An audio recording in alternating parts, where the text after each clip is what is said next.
ഇത് മാസ് മോട്ടോഴ്സിൽ നിന്നാണ്. നമ്മുടെ ഹീറോൻ്റെ മാസ്റ്റർ എഡ്ജാണ് വണ്ടി. ജനറൽ സർവീസായിട്ടാണ് കയറ്റിയത്. ജനറൽ സർവീസിൻ്റെ ഭാഗമായിട്ട് നമ്മളതിൻ്റെ എയർ ഫിൽറ്ററിൻ്റെ ഭാഗം, ക്ലച്ച്, അതേപോലെ ബാക്ക് ബ്രേക്ക്, അതേപോലെ തന്നെ ഗിയറിൻ്റെ ഓയിലൊക്കെ നോക്കുമ്പോൾ ഇത് ഇപ്പോൾ ശരിക്കും ഗിയർ ബോക്സിനകത്തേക്ക് ഓയിലിലേക്ക് വെള്ളം കയറിയേക്കാണ്. അത് നമുക്ക് കയറാനായിട്ടുള്ളൊരു കാരണം എന്ന് വെച്ചാൽ ഇവിടുത്തെ ഈ പൈപ്പാണ്, ഈ ബ്രീത്തർ പൈപ്പിൻ്റെ ആ വഴിക്കാണ് വെള്ളം പോയത്. ഒന്നല്ല വെള്ളത്തേക്കടെ ശരിക്കും വണ്ടി ഓടിയിട്ടുണ്ട്, അതല്ലെങ്കിൽ ആ പൈപ്പിൻ്റെ വഴി ഉള്ളിലേക്ക് വെള്ളം ഇറങ്ങിയേക്കണം. ഈ കാണുന്നുണ്ടോ, ഓയിലും വെള്ളം കൂടി മിക്സ് ആയ കാരണമാണ് ഈ ഇതൊരു കളറിലേക്ക് വന്നേക്കുന്നത്. അപ്പോൾ നിലവിൽ നമുക്കിപ്പോൾ ശരിക്കും കുറച്ച് ഓയിലും കൂടിയും അതിനകത്തേക്ക് കയറ്റിയിട്ടൊന്ന് വാഷ് ചെയ്തെടുക്കാം, ഓയിൽ അഴിക്കാതെ കൊണ്ട് തന്നെ.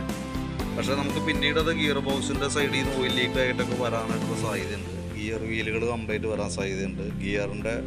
ഗിയർ ബോക്സിനകത്തുള്ള ബെയറിങ്ങുകൾക്കും കംപ്ലൈൻറ്റ് വന്നേക്കാൻ സാധ്യതയുണ്ട്. അപ്പം നിലവിൽ നമുക്കിപ്പോൾ ഈ രീതിയിൽ ചെയ്തെടുത്താൽ മതി, വേറെ പ്രശ്നമില്ല. നമുക്ക് ഓയിൽ തന്നെ ഉപയോഗിച്ചിട്ട് കുറച്ച് പഴയ ഓയിൽ ഉപയോഗിച്ചിട്ട് അതിൻ്റെ ഉള്ളിലൊക്കെ ഒന്ന് വാഷ് ചെയ്യാം.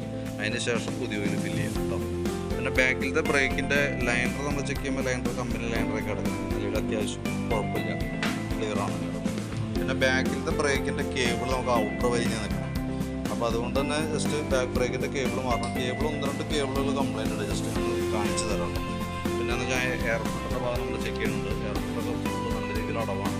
വണ്ടിക്ക് മൈലേജിൻ്റെ ഷോട്ടും പറഞ്ഞിട്ടുണ്ട്. നിലവിൽ എയർ ഫിൽറ്ററും മാറണം, പ്ലഗ് അഴിച്ച് മാറണം, അതേപോലെ തന്നെ കാർബറേറ്റർ അഴിച്ച് ഫുള്ള് ക്ലീൻ ചെയ്യണം. കാർബറേറ്റർ ക്ലീൻ ചെയ്യാൻ വേണ്ടി അഴിച്ചതാണ്. ക്ലീനർ ഉപയോഗിച്ച് ഫുള്ളായിട്ടൊന്ന് ക്ലീൻ ചെയ്ത് റീസെറ്റ് ചെയ്യാം, എയർ ഫിൽറ്റർ മാറ്റിയിടാം. പ്ലഗിൻ്റെ കംപ്ലൈൻറ്റ് എന്ന് പറഞ്ഞാൽ പ്ലഗ് ഈ പറഞ്ഞ രീതിയിൽ കിടന്ന് നമുക്ക് അഴിക്കാൻ കിട്ടണില്ല, കാരണം ഫുൾ ടൈറ്റായിട്ട് ഇരിക്കുകയാണ്.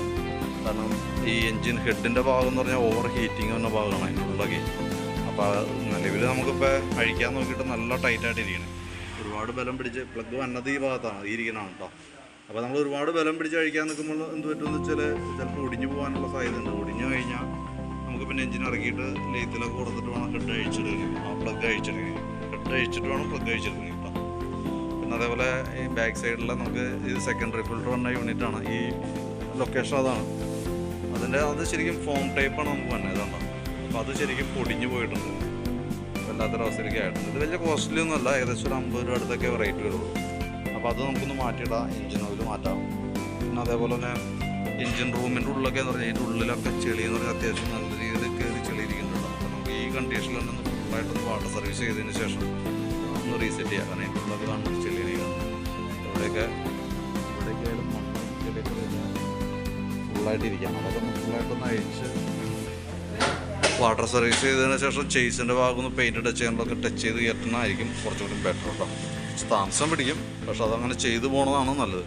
പിന്നെ എൻജിൻ ഹെഡിൻ്റെ ഭാഗത്തും ഇവിടെ ഹെഡ് കവറിൻ്റെ ഗ്യാസ്കറ്റ് ലീക്കായിട്ട് കാണിക്കുന്നുണ്ട്. അപ്പോൾ അതൊന്ന് അഴിച്ച് അതിൻ്റെ ഗ്യാസ്കറ്റ് മാറ്റി റീസെറ്റ് ചെയ്യാം.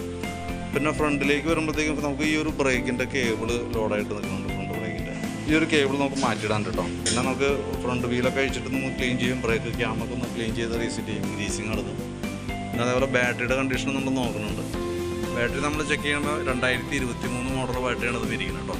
എൻ്റെ ആമറോണിൻ്റെ ബാറ്ററിയാണ്, 12 വോൾട്ട് 5 ആമ്പിയറിൻ്റെ ബാറ്ററി ഇരിക്കുന്നത്. അപ്പോൾ ബാറ്ററി കൂടി നമ്മളൊന്ന് ടെസ്റ്റ് ചെയ്തിട്ട് അതിൻ്റെ റിപ്പോർട്ട് കൂടി ജസ്റ്റ് ഒന്ന് കാണിച്ചു തരാം. ബാറ്ററി ടെസ്റ്റ് ചെയ്യുമ്പോൾ വോൾട്ട് ചെക്ക് ചെയ്യുമ്പോൾ കറക്റ്റ് 13 വോൾട്ട് കാണിക്കുന്നുണ്ട്. അപ്പോൾ അതിൻ്റെ ടെസ്റ്റ് മോഡിലേക്ക് നമ്മൾ ബാറ്ററി ടെസ്റ്റ് മോഡിലേക്ക് കൊടുത്തിട്ടുണ്ട്. ടെസ്റ്റ് മോഡിലേക്ക് കൊടുക്കുമ്പോൾ കറക്റ്റ് നല്ല ബാറ്ററിയാണ്, വേറെ പ്രശ്നമില്ല. ഇതെന്തായാലും വാറണ്ടി ഉള്ള ബാറ്ററിയാണ്. നമുക്ക് സർവീസുമായി ബന്ധപ്പെട്ട് വരുമ്പോൾ അതിൻ്റെ ഒരു റിപ്പോർട്ടും കൂടി അതിനകത്ത് ഉള്ളത് കൊണ്ട് നമ്മളത് എടുത്ത് നോക്കും കേട്ടോ. പിന്നെ ക്ലച്ചിൻ്റെ ഭാഗം നമ്മൾ ചെക്ക് ചെയ്യുന്ന സമയത്തുണ്ടല്ലോ, ക്ലച്ചിൻ്റെ സൈഡിൽ ഇവിടെ ക്രാങ്കിൻ്റെ സൈഡിൽ നിന്ന് ഒരു ഓയിൽ സീൽ ലീക്ക് ഉണ്ട്, ഈ എൻജിൻ്റെ ഉള്ളിലാണ് കേട്ടോ. അപ്പോൾ അതൊന്നും കൈയോടെ മാറ്റി കളയാം, ആരംഭമാണ്.